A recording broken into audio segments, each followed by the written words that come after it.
Welcome to episode 329 of Pub Theology Live, a weekly conversation on life and faith over a craft brewed pint, a fine wine, or whatever happens to be in your glass. On today's episode, the Reverends Shannon Weston, Ogun Holder, and yours truly, Brian Burkhoff, will address and engage what's happening through a theological lens and with a good brew in hand. And your good brew could be in one of the few high demand Pub Theology Life pint glasses that we have. It's not too late to get it before Christmas, I don't think. Is it, Shannon? Is it too late to get it before Close. Christmas? It depends on when this goes out because I'm going to the post office tomorrow, mailing my Christmas presents, and I'm not going to the post office again. So Okay. Might be too late by the time this gets might out be too there. late.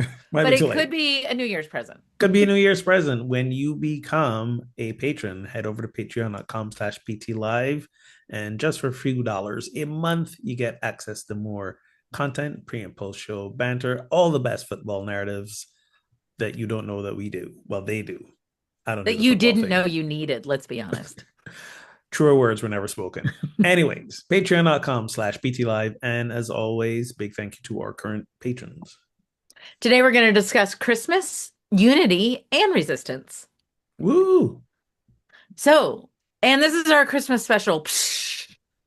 I feel like there Jingle should bells, jingle bells. be, yeah, like where's Bland. my, Ting, ting, ting, ting, ting, ting, ting. where's Sleigh all my, bells. Sleigh bells. Sound I bells. reposted this thing the other day that was like, really what my mind hears at Christmas is when Harry met Sally, when she goes, horses, horses, horses, like that thing. I'm like, yeah, that's it. That's what's in my mind. There you go. Christmas magic. So what are we drinking for our Christmas show, gentlemen? I'm going with flavor. It's my other favorite gin. It is rhubarb and ginger. I think I mentioned this last time. Rhubarb and ginger. Wheatley Neal. They are I think a British gin company. Yep, good stuff. Awesome. So, gin Nice. and tonic. And I have to write that one down. Wheatley Neal. Just a Brian, touch what of the about you? old Whitley Neal. exactly. I am drinking from Brewery Vivant Farm Hand, refreshing farmhouse ale. It is one of my favorites, and Brewery Vivant in Grand Rapids, Michigan does a lot of Belgian style ales, and this is a really good one. Nice. And it's an extra tall can, For the Christmas. I for get the it. Christmas. For the Christmas. I'm drinking a Coke, which is not my drink for the show, but I'm just happen to be finishing one. So this is a version of a White Russian. I'm sure it's called something, but instead of milk, you put Bailey's in it. So it's Kahlua vodka and Bailey's, Wow. which is my Christmas drink. I'm not really sure why, and it's delicious and very boozy. That So sounds it sounds awesome, and it sounds like trouble. it is amazing. The good thing is it's sweet and you can't drink that much of it. So like this is it. Like this is all you can really True. have, True. Well, cheers and Merry Christmas. Cheers, Merry Cheers, Christmas. Merry Christmas. I got out my festive cup and everything. It's not Mm. Christmassy, it's just festive. Would that be a white Scandinavian instead of a white Russian? Mm, Ooh. maybe we should look it up, see if it's got a name. But yeah, it's still like listen, like who needs milk? Bailey's. Come on.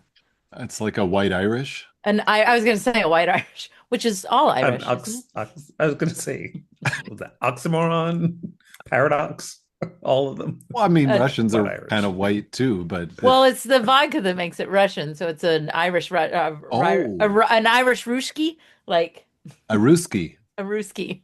I like If it. we have not, if you are from the Eastern European bloc, if we have not offended you yet this evening, we apologize. Yeah, well, Oh, it's a Yes. mudslide. Oh, yeah. It's a mudslide. A Pretty mudslide. much. Pretty much. Oh, but no, they also put cream or milk in the mudslide or ice cream. I just forgo that part. Yeah. Mm. I Yeah, mean, whatever. you're keeping it reasonable. I'm keeping it real. Yeah, Okay. Oh, but so- this one says, it's called a Oh. Bailey's White Russian. Okay. she's down the rabbit hole. Sorry. A No, it Bailey's was White like, Russian. AI stuff. Like I had to get to the real thing. not a sponsor of the show, by the way, the Bailey's White Russian. No, but it should be. So good. Okay. So, are you more likely to do your Christmas shopping the first week of December or earlier or the last few days before Christmas? I end up Can we doing both. guess for each other? Ooh, ooh, Oh, sure. Well, I think I'm pretty easy. yes, I think you all yes, can guess. yes. You're definitely not the last few days before I Christmas. am not. No, In fact, you might be in October. I am. I am in October. That's when it starts. It actually starts all year. Like I have a box in the closet, and when I find something that somebody will like, I buy it and I put it in the box. And then in October, I get the box down, see what I've bought, and then start to fill in. And so like the end is usually Black Friday because I there's a few things I wait Wow. for like sales. Impressive. Mama don't mess around. She's got 4 kids to deal Clearly, with. Like, clearly. mm-mm. Nope. My guess is Ogun, within the last few days. I'm both actually. I was gonna say, I bet I'll Ogun I'll kind of. start well. I'll start well with good intentions. Around the Black Friday, Cyber Monday time, and I'll do a little pick up a few things. But then I'm also like, can't find exactly the right thing. So then I wait, and then rush in last minute as well. So both and. See, I was gonna joke and say Ogun doesn't buy presents. Ogun been so broke the last few years. He kind of really hasn't. He kind of really hasn't. But yes, I will be picking up some this year apparently. There you go. Listen, There you go. I look forward to my kids being adults and be like, "Here's some cash. Here you go." Like, We are honestly, we sent out to the family text thread, let us know what you want for Christmas. We've heard crickets, and I think they all might just want cash, and I'm okay with that. yeah. Listen, I mean, my parents had this thing of like, "Oh, gift cards are boring and blah blah." I'm like, "Do you know how much stress I go under to like make sure everybody has some?" Like, no, you want cash? Great, here you go. Like, it's all yours. Right. And my kids are at the age, like late high school, early college, where it's like there's no toy that they want. And like the stuff they want, they probably rather buy themselves and or just some spending money. All right, here we go. Brian is a last minute shopper, but only because he doesn't shop and then realizes that Christie's stocking is going to be empty if he doesn't get on it. And he runs to like Walgreens. Wow, nailed it. Nailed it. That's exactly right. Although this year, for the first time, I was at a clergy retreat and they had someone selling wares like fair trade stuff from like South America, and I found a Mm, really cool bag for Josephine and a nice. scarf and a really nice scarf for Christy. So I bought a couple things early, which is very out of character. Yeah. Yeah. But I still have some other shopping to do. And yes, on the stocking, you are so correct. In fact, Christy will often just get her own stocking things, assuming no one else will get No, them. I refuse to no. do that. And one year, But I supplement it every year. yeah, I refuse to do that because, and actually this year, a couple years ago, he totally did forget. Like I had an empty stocking. Yep. No, we were there. No. And like people, and I made fun of him on the internet, as one does with their spouse, as we As one should, does. right? As one does. And people were like, people responded with, all these women responded with, like, that's why I buy my own stocking. And I'm like, no, we will not, like, he will step it up. Yeah, don't concede. Exactly. Come on. Oh, So, oh Yeah, my some years she'll God. be like, "What is this? I didn't put this in here." surprise. Wow. All right. Yeah, listen. I mean, So it's such a low bar to clear. Just clear it, guys. just Just clear it, do it. guys. Come Come on. on, low Doesn't bar. matter Yeah. what's in there. Just fill it with candy. Who the hell cares? Like, just step it up and make sure it looks full. Make sure it looks full. Don't And pad the bottom now. Don't pad the bottom. sometimes the low bar is still asking a lot. Is it though? It's not, but it. I always do socks in the very bottom. You get a pair of socks in like the Like whatever. I don't mind getting Okay, so Oh, we have this argument too. I often will get a pair of socks for Christmas that I will literally never wear. Like some like dress sock, argyle, multiple colors. I'm like, Oh, I don't wear those socks. Like, who is ours this are either for? like slipper socks, like super fuzzy, which Yeah. we do wear like because it's cold in our house because our heat is broken, or or it's like fun novelty socks. See, I don't need the fun novelty socks. Yeah. To me, that you might as well light money on fire because I'm never going to wear that. It sits in my closet until I give it to Goodwill. Hmm. Yeah, I mean, it's Uh, fun. I get it is fun to give that, but I want a utility sock that I will wear.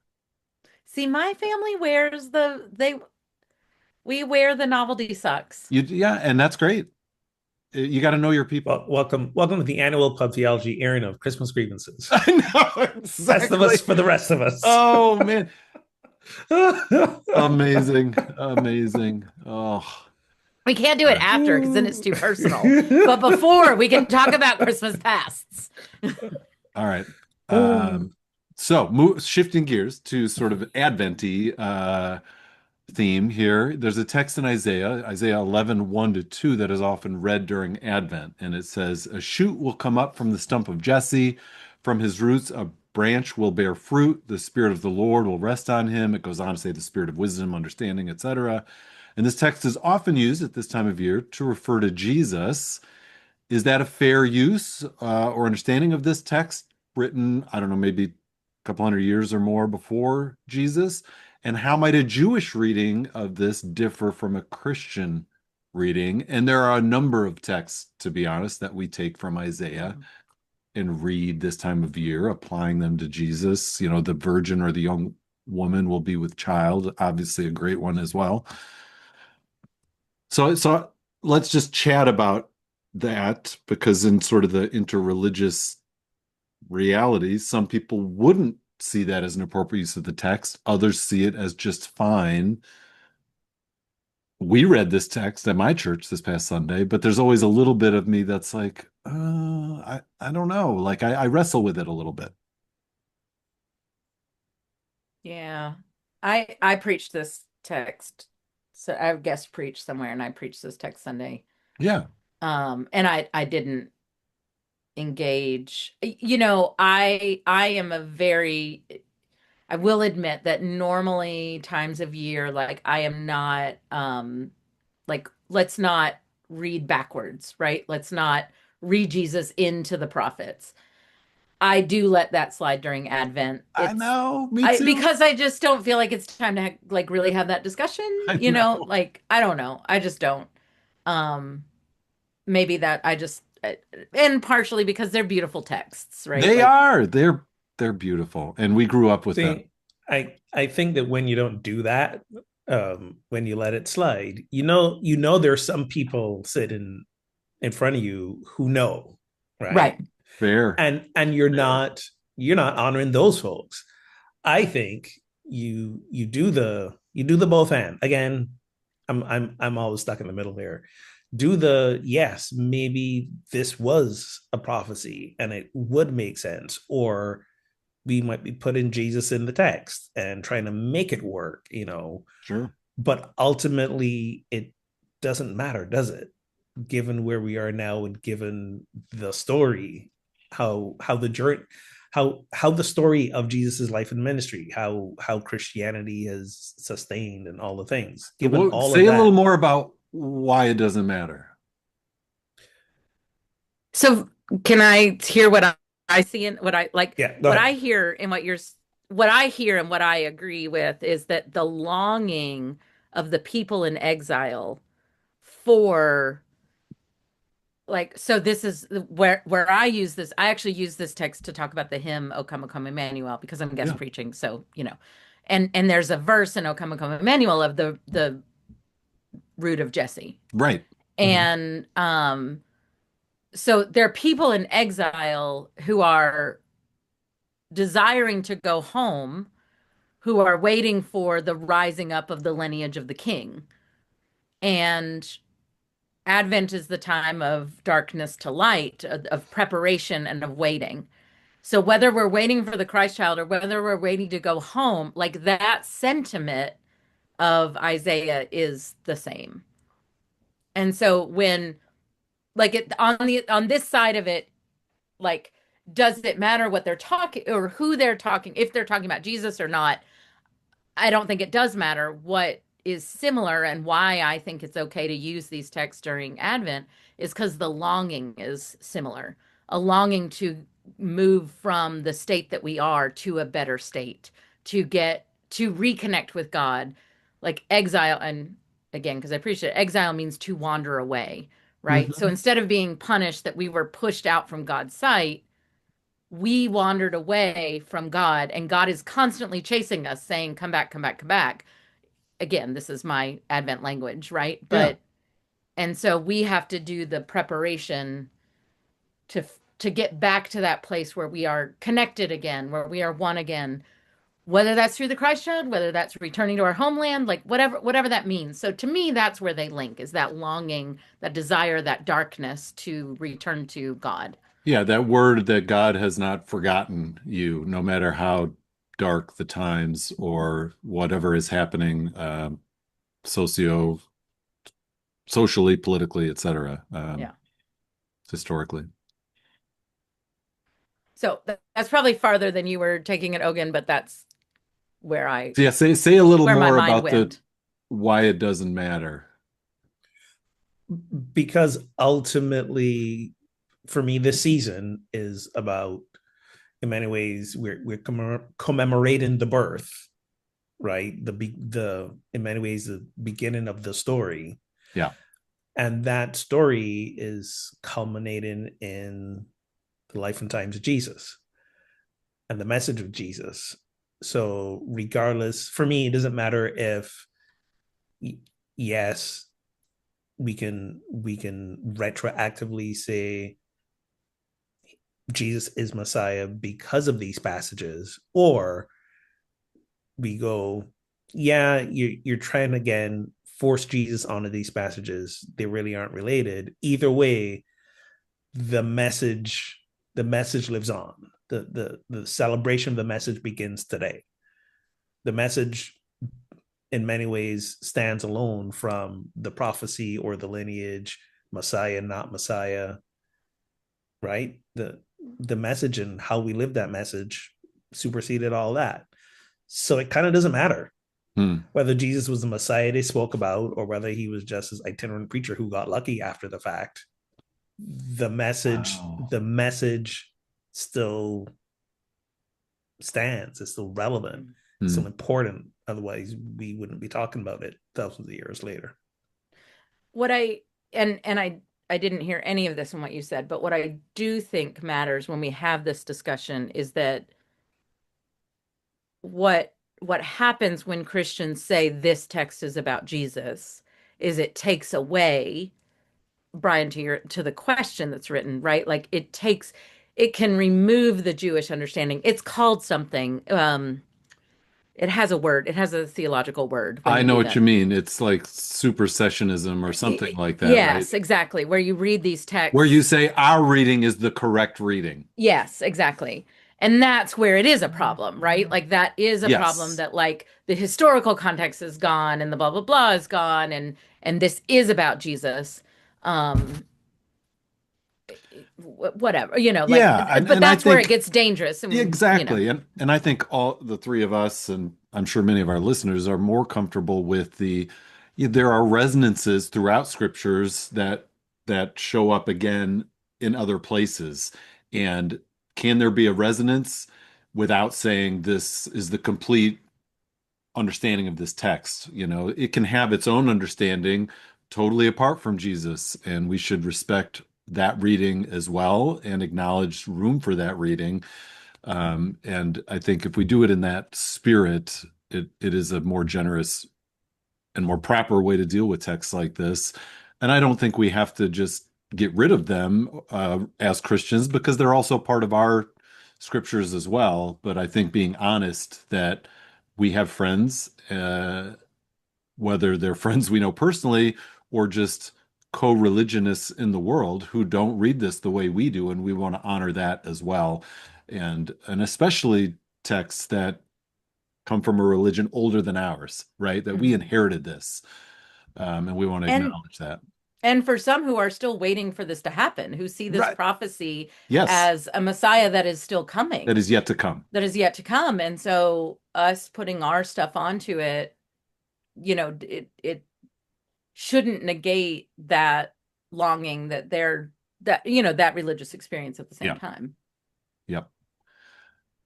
Okay, our next one is a verse about unity. So we're counting on our unity minister to really shine here. Don't do that. Don't do that. I'm teasing. Don't do I'm that. teasing. Psalm 133:1 says, "How good and pleasant it is when God's people live together in unity." So the question is, share a time when you've experienced a sense of unity with others. What made it powerful? What were the underlying shared commitments and understandings? And why is it so darn difficult to achieve that sense of unity in these times? All right. So here's my rebuttal question. Are you guys watching Pluribus? No. Yes. Yes. Every time I end something on Apple TV, it tries to get me to watch it. And I'm like, I don't even know what to like, stop it. I am Have caught to. up. Have to watch it. I'm caught Okay. up to it. You have to watch it. It's really You good. have to because this is when you talk about living together in unity, like now I can't hear that phrase and not think of that show, Oh, wow. Yeah, I hadn't even, right. right? Wow. So, all right, plot point, which is not spoiling the show in any way. No. Basically, the plot point is astronomers discover this radio signal coming from deep space. It turns out to be some kind of like protein synthesis code. They make it, and it infects almost the entire population, and they become like this one unit of They consciousness, have one mind. Every right? One human mind. on Earth, almost. Now, now knows the same as everybody else, can do anything, except there may be like a handful, and I mean like less than 20 people who for some reason are not affected by this. Okay. Okay. So that's the premise of the show. So it's one And of I the assume the one show is more about those 20 people. it's it's yes. Yes. And also, Yeah. so we got the one woman who was trying to figure this out and how to return things to the way they were before, because we need, but then there's some people who are like, wait a minute, this actually ain't so bad. There's no Right. more war. Right. Everybody is literally in a good mood all the time, and they are basically also programmed to meet every request that I have. Why am I going to go back? Right. Right. So it's this is there's so many like moral dilemma type questions that come up Yeah. in this 100%. show, right? To Sure. deal with peace, deal with the unity, agency.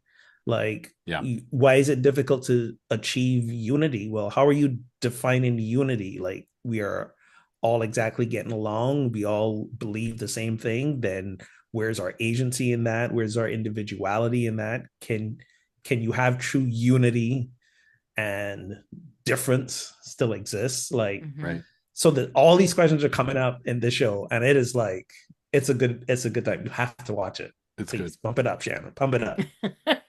It's football season. Very little stuff gets watched, but Oh, listen, man. This is like Severance level yeah. Okay. All right. Yeah. sort of shit. It, Listen, This is good. Apple's doing it. Like oh, they are. I mean, Apple's it is got one it. of the most Yes. unique like plots that I Yeah. have watched. But so to the point of the question, like I'm trying to think of like So moments where unity and unification. Like I mean, I actually really struggle with this word. yeah, And partly because like when I was newly ordained, we in the PCUSA, we had this thing that was going around, which was the Commission on Peace, Purity, and Unity of the Church. Well, obviously the word purity I had some issues coming from the Southern Baptist Church with that word. You think? Yeah, exactly. And like it is actually part of our um it is part of our ordination vows that we vow to uphold the peace, purity, and unity of the church. And I'm like, I don't, not to sound whatever, but like, I don't know what that means. Like, because diversity and discord is actually, we're reformers, right? Like, it's in our DNA. right. And so again, I'm not trying to diss the question at all, and I'm not trying to be anti, but I'm just saying like I've always struggled with like because the times that I think this sense of unity with others, I honestly like the closest I can get to are mass protests. Like that, like I actually get really emotional when I'm at a protest, especially like when it starts. And I really do think that it's so I'm going to name two protests and concerts, like live concerts. I was Yeah, gonna say concerts. That was gonna be Yep. mine. I Yeah. think those are the two. And this is why I think church is so powerful at times too. Like we're having a shared experience. But the unity to me isn't about being of one mind, it's about the shared experience, right? right. Mhm. Um, And there may anyway. be underlying shared commitments. Right, like that, and that's why I specifically talk about like going to a concert versus like a worship service, right? Is that Sure. like I bought a ticket to see a band that I loved, Yeah. and so did all of these other thousands of people, or a sports thing, or a whatever, right? That there is this like you mourn together, you celebrate together, you know, all of that stuff. And there's just something really powerful about that in social justice settings and live concerts and things like that. So that's really where I've experienced it the most. Yeah, I hear you. I think of I think my connection's a little funny, so pardon that. The no one of the No Kings protests over the summer here in Holland, just so many people, and people brought out instruments and people were singing and like this sense of joy and togetherness and like relief that yes, there's insanity in this country right now, but look at all these people who know this isn't okay. Yeah. We are here. We are not alone. We know this is a stupid moment in American history, and we are here to stand up and say otherwise and speak up. And it was really palpable, and like people just felt so energized, even though it's like, well, what is going to come out of this? I have no idea. But at least we had that moment to buoy us through. Hmm. Like we can lean on that when times get tough and we do feel alone. And actually that, Brian, it's funny that you said that because like that's what I say during weddings is Yeah, like when I'm doing a wedding sermon, I actually ask the couple to turn around and look at everyone I who's love that there you do that. Mhm. because I'm like, basically, when things get hard, this is everyone who loves you and supports you. Like, you don't do this alone. And we are here today. And I actually think I think weddings are a great example too of like, and funerals, to be honest, like we are here to Yeah. but again, it almost as I think about these examples, there's a singular focus to it. Like, right? Like that's we all are focusing on something that we have a connection to, whether we loved it or not, but there's some connection to it. Yeah, Um, and I also think of this past summer when I was in Finland at the Disc Golf World Championships, people from all these different countries yeah, that I have, I wouldn't know from anything, and you could go up to any single person, and I often did, and say, "Where are you from?" And what was your journey getting here, and how's it going, and isn't this fun, and what do you think, who's going to win? And there was just this underlying joy of this niche sport that we all love and that brought us together. And the sense of joy and unity was like, why can't life be more like this? yeah, especially given how ostracized you are when you talk about it with anyone else. Yeah, Including exactly. us. It's like, Anyone. ah, It's good to find your tribe. you find your tribe, but you could go to Burning Man or you could go to, Uh, No, you name absolutely. you Yeah. name the niche thing, and when people have a shared interest, it's like you find your people and it's good. There's a Yeah. goodness. I think travel does that too, right? Like and again, it's the shared like, oh, I've been there. Have you visited oh my gosh, I know exactly what you're talking about. And like there's this little cafe and oh my God, I love that place. And just something that I so it's about connection, but it's about connection of a mutual like or love and Yes. I don't know. That's I'm where not I giving felt it. Ogun room, but when I was in Lisbon last year, and Ogun it looks was fine. He can jump in anytime. when I was in Lisbon last year, and it was the European Football uh, Championships, and they had this whole oh, waterfront set up to watch the games in beer tents. Love I it. oh, I nice. showed up wearing my Dutch orange, and instantly had hundreds of friends, and it was Hmm. so cool. Nice. Yeah. Yeah. I'm Nice. actually curious, Ogun, just Yes. for living in a foreign country, Uh-huh. not speaking the native land language, right? Yep. Um, and yet, like I've heard you name over and over again things like pub trivia. Like there's Yeah, this, Yeah. You find your people. You yeah. find you find who you relate to. Hmm. I'm also been like starting to play tennis again regularly with a whole other group of people as well.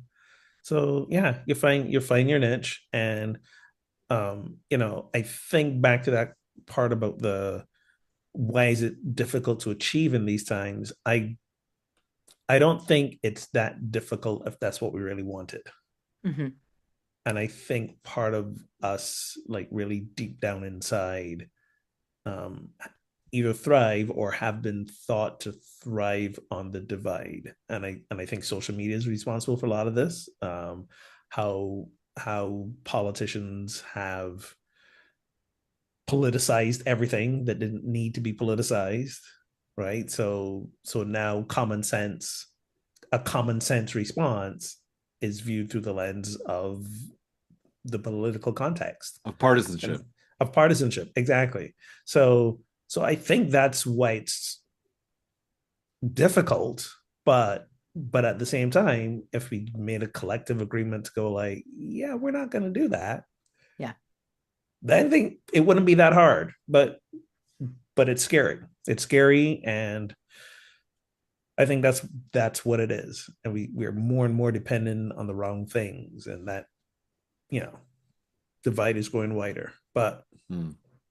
I don't know. That's my 2 cents. But it can I still happen. it, and this is not to jump all ahead to the end with the magic of Christmas, but I was actually going to say something about Christmas. Yeah. this is what this time of year is, right? It if there's anything magical about this time of year, it's the only damn time of year where I will actually eventually get to a place where I feel hopeful. Where, Well, say it and again, the only time you get to. Hopeful, where he gets where I hopeful. feel hopeful. Yeah, Like yeah, yeah, yeah, yeah. nothing else, almost nothing else is happening during the rest of the year is, especially this last year, is restoring any kind of hope or faith in humanity, right? Right. For sure. But this time of year, it does. I don't know if it's the lights. I don't know if it's the incessant carols that eventually bury your way through. But ultimately, it's the story, right? Yeah. It's the goddamn story. Part of my French. It's the goddamn story. No, it's show title. Like That is the show title. The goddamn story. A Christmas narrative. It's There you yeah, I go. mean, it's the story that I don't believe. Like, I just don't believe it. And I mean, I don't believe that they traveled to Beth. Like, speaking of Yeah. hope, like, right? Like, they didn't Who made up? There's travel. no That nothing was to factual. Huh? Matthew Nothing wrote it factual. in to fulfill Isaiah's prophecy, blah, blah, blah, blah, blah. Like, virgin Yeah. meant different thing, et Zero cetera. facts. Zero Like facts in the story. it doesn't freaking matter. Like there's this image that was, I forget the painter's name and whatever, but of like this host of heavenly angels that Oh the yeah. shepherds saw, and it's like, I don't care, it's beautiful, it's wonderful. And but I was gonna say that same thing, which is like, this is the unification this time of year, whether it's Santa, whether it's Jesus, whether it's blue Hanukkah lights, like the suspension of belief. Yes. Like we all agree this time of year, the major religions, if you will, in the United States at least, we agree this time of year to suspend the need for facts and science, and we just kind of believe. And that is the message promoted. And like, man, I love it. Yeah, I hear you. And it's both the suspension of belief and the restoration of belief. Like I Yes. can Yep. believe in humanity maybe this time of year. Right. Because the food banks are full and everybody Yes. shows up, and we all decorated our houses with, I didn't realize it until I took a picture. Like, our lights in our window are rainbowed, like Ooh. down. And I was like, I didn't do that on purpose, but look how cool that is. Like, there's just a And fun, then you hear like the chorus, the choir background singing the ooh. I can't do right. it, but I know. like think of the Silent Night chorus at the end of the Charlie Brown Oh, Christmas. yeah, yeah, where they're humming. They're Yeah. humming it. Yeah. And That's what I was trying to get they're to. humming Hark the Herald Angels Sing, just so you know. Thank But you. anyway. Whatever. I watched it the other day because I literally had 30 minutes between Derek finishing his thing and whatever. And I was Nice. like, Charlie Brown, done. Anyway, it Nice. was the only Christmas thing I've watched. So, speaking of Christmas magic, churchgoers at St. Susanna Parish in Dedham, Massachusetts, recently erected an immigration-themed nativity just outside their building. The display included traditional depictions of the Magi, the animals, and other figures, but the banner above reads "Peace on Earth?" question mark, And propped up in the center where Mary, Joseph, and Jesus would normally be sits a sign that reads, "Ice was here." And then there's a smaller note that says, "The Holy Family is safe inside the sanctuary of our church." So what do you think about this? I love You this. love it.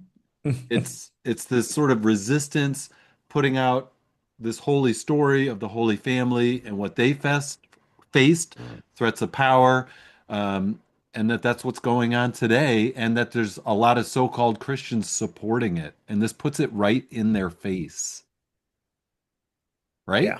Yes. Yeah.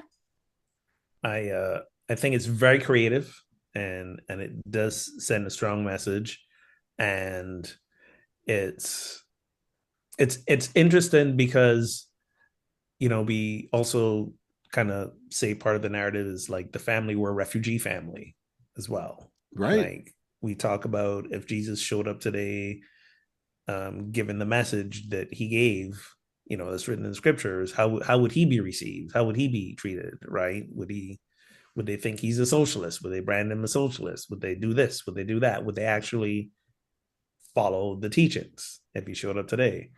And then on the other extreme, we got that knucklehead Joe Rogan talking about, uh, you know, maybe Jesus, who's to say Jesus won't manifest as like an AI personality or something? What is he? Right. What? So, I didn't read that. oh yeah, Well, but I it's do, nuts. But so the sorry, go ahead, Shannon. I was just going to say, like, it isn't just us projecting onto Jesus. Like, that's the thing. Like, we're not just projecting that Mary and Joseph were refugees. It is literally part of the It's story. literally a Right, core yeah, part of the story. It's a it is. core part of the story that the Magi like warned them, like they were warned in a dream, and the Magi literally didn't go tell Herod that they found it. I mean, it is a key part of the story that there was genocide and they are refugees from that From genocide. political violence. And so doing the nativity like this, it's good to remind people that Yeah, that was part of the story, because in our regular untouched nativities, we don't make it past the stable. right. Right. And Right. and that's I think that would be my like if this were my church, I would have no problem if they came to me and said we want to do this. I would have zero problem. I think I would ask them to reference Matthew 2 and 3. I think it's the end of 2, right? I think I would ask them to put the Bible verse under it. Mm-hmm. I just would, right? Like cuz I think part of our job here is scriptural literal like I literacy. hear you, but is this even referencing the flight to Egypt? I think this is just saying here's a family Sure. of color that ICE is just gonna pick up because they're a family of color. Like this is even like pre-Herod, perhaps. I don't know. Maybe. I I just also I would think, have a little bit of want to know more, but I read. hear yes. I No, don't I know. hear I you. just or scan this QR code which takes you to a page of our thing that talks about the art, that talks about the story, that talks about why this is an important part of the narrative for right now. I hear you. Whatever. Invite people into why we're doing this. That's what I want. I mean, and again, I agree art should be engaging, that we can like I agree we should use our churches for more social justice and political stances because to Ogan's point, that's what Jesus did. Like Right. all of Jesus' messages were political messages. We cannot pretend otherwise. Even though lots of people like to ignore that fact. We just cannot pretend. But I want people to engage in the story. I Yeah. do. I want them 100%. to like I want to at least if even if it's a one-sided dialogue, I would want there to be a hey, here's why we're doing this. Here's what's going on.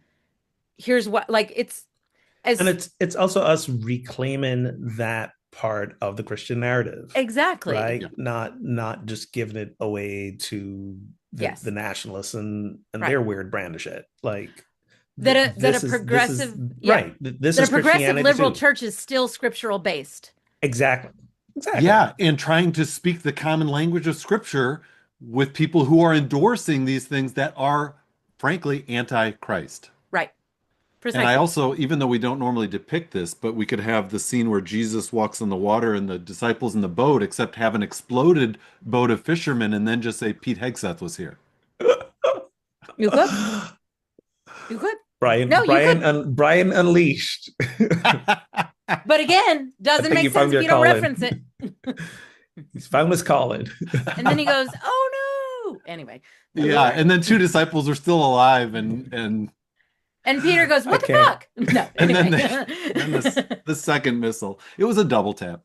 I I mean, anyway, that is not funny that those I people can't. I died. can't I'm wait. I sorry, can't wait but for Easter at your church, Brian. Right. I think again, I do not think this is inappropriate. I just think if we're going to engage in this Yeah. kind of salacious commentary through art, which again, we need to be able Yeah. to back it up Yeah. in that moment. We're not just making a political statement. We actually Exactly. making a spiritual statement. We're making a spiritual statement. You're making a gospel statement. Yes. Yeah. Yeah. Yeah. So here's the gospel because not everybody's going to know about it. Because again, I look at this and I'm like, right on, because I understand. Yeah. Yes. And I Yes. think to that point, you're exactly right, Shannon. Like this is not just liberals being liberal. This is actually scripturally based. Hmm. Yeah, I Yeah. hear you. We all endorse. Which again, I mean, we've talked about this a lot on the show, but especially this time of year.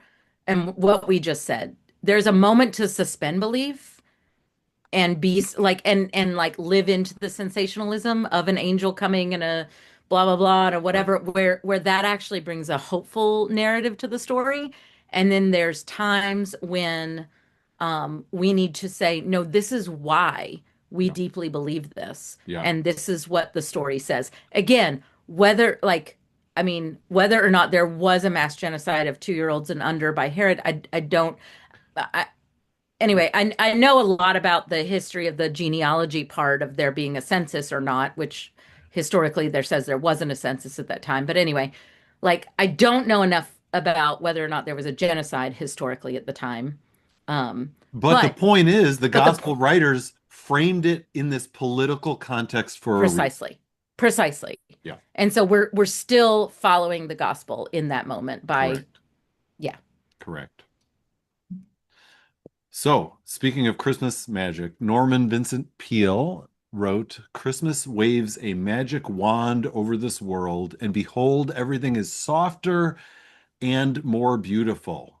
So, we talked about this a little about what for you is the magic of Christmas. Is there anything else to add at this point? I mean, I could get away with eating a lot. I was gonna say cookies. Like, come on. I'm sorry. I mean, music, decorations, cookies, stockings, Is your tree up, fire. Shannon? Yes, my tree is up. My tree is up. I read this article recently. Actually, I'm going to say this is part of the magic of Christmas for me. So I read this article recently about how we've been, in the last 50 years, we've been graying everything. We've been moving from like our homes having lots of color Mm. and our clothing having lots of color and even our Christmas trees and stuff having lots of color to everything like our paint colors are gray. The color of the year was white. Right. Don't know, whatever. Um, but we still have colored lights on our tree.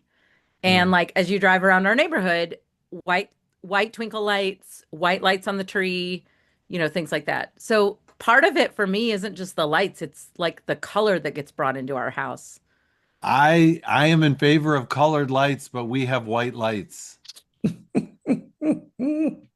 I'm like, I want the big bulbs that are We colorful. have the big bulbs. We have little That's and what I, big bulbs. We that's have it. both. We have Somehow both. we were convinced that a monotone was classy. No, exactly. Like we've gone to this like concrete, I mean, this like Swedish, very minimalist, right? Like I we've gone know. back to that, which I'm not Yes. anti. Like there is so much color she's in my not she's house. not anti-Swede also. I'm Nothing not. against the Swedes. I mean, they No. were neutral during World War II, which has its own like, We love our Swedish listeners.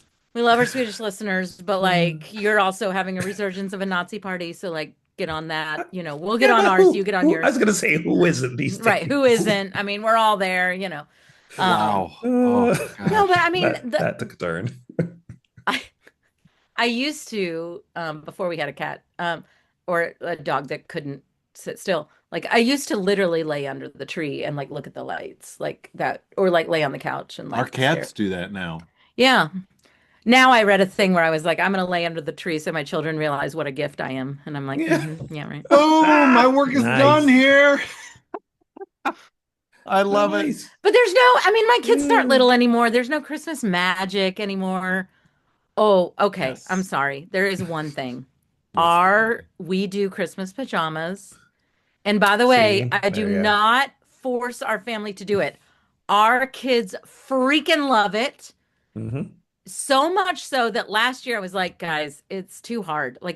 We're like the last couple years we're all in different, we're in like kids and adults and it's too hard. And they're like, what do you what do you mean we're not It's gonna not have too hard. matching Christmas? It's not too hard. So I'm like, fine, Old Navy again, who has the whatever. Well, now we're all in adult freaking pajamas, so I can buy Yes. whatever I want We're again. back. We're back. You're back. I have Muppet pajamas for everybody. Nice. I am I so love that. excited. And Nice. honestly, like even the most, well, I shouldn't say this, but I have teenagers and now 20 somethings. They're kind of jaded, right? They're over it. Whatever Yeah, we are excited about, they're over it. But Christmas, they still kind of get into. exactly. Like And I they, love that. yes, like that, because I do think, again, we suspend it's not cool. It's not whatever. We don't care. None of it cares. No. We're all putting on our matching pajamas and we're opening presents and we're eating dinner that And we we're eating all good love. food, we're playing games, we're hanging out, whatever. Exactly. We Except this year, are. my team plays on Christmas Day. Why did they schedule NFL games on Christmas? Boo. Sorry. Oh, Done. we played last year on Marketing. Christmas Day. None. Yeah. But I think that's when we talk about the magic and why Christmas has this effect on us, when you think about it, it is for, I mean, a big chunk of the world, Yeah. a ritual that everybody does, whether I mean, it's not even just a religious ritual anymore, Right. secular Christmas, right? How many people do the same things that ain't setting foot in the church or quoting Jesus or whatever? It's become one of the few global rituals Yeah. Yeah. that we learn about from birth, basically. Yeah. That's repeated every year of our lives. And yeah, that's part of the magic of it. And When you again, talk about whether, the unity and the unification, yes. that's it right there. When And I that, lived in the freaking Middle East 25 years ago in the capital of Turkey, they had Christmas trees up in a Muslim country where yeah, it's not legal to be Christian. right. Yeah, And Because, exactly. they still had Christmas trees up. and as much as we rail against the commercialism of it, which is what Charlie Brown Christmas is all about, and I'm all about railing against the commercialism of it, that's the part that I do like, right? Like that's Yeah. like there is a symbol, Ogun, to your point of like there is a symbol of hope in it Mm-hmm. and joy in it that we need, that we desire, that we are longing for. And that's what I mean, I don't know.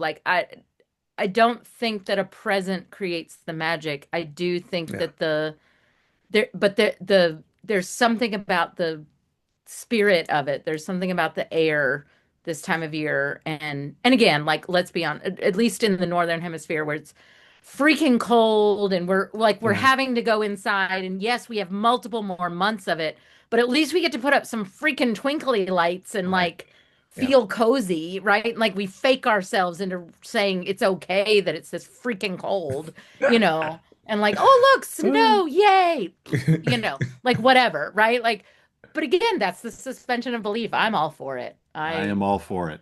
I am all for it. In fact, I leave my front window lights, color or not color, up until like March because I'm Oh, like, I need Nice. the freaking light. you still got winter to get through. Exactly. Like the tree comes down, but the rest of the lights stay. I'm like, we are not done yet, friends. Not yet. Love it. God bless us, everyone. Oh my gosh.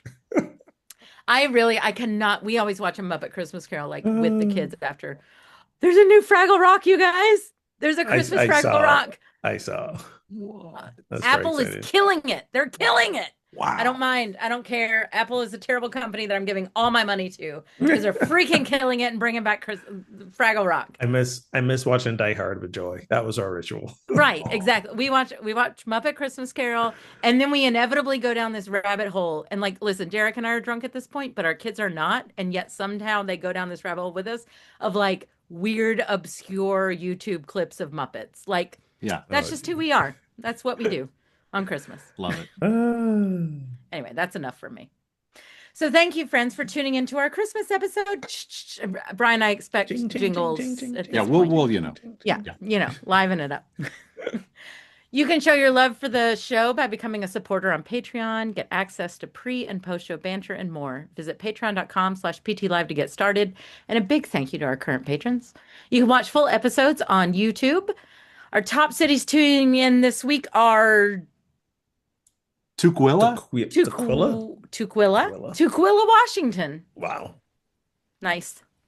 Winston-Salem, North Carolina, and Los Angeles, California. And if you'd like to start a pub theology gathering in your town, find support and resources at pubtheology.com. So until next time, friends, drink responsibly and keep those conversations flowing.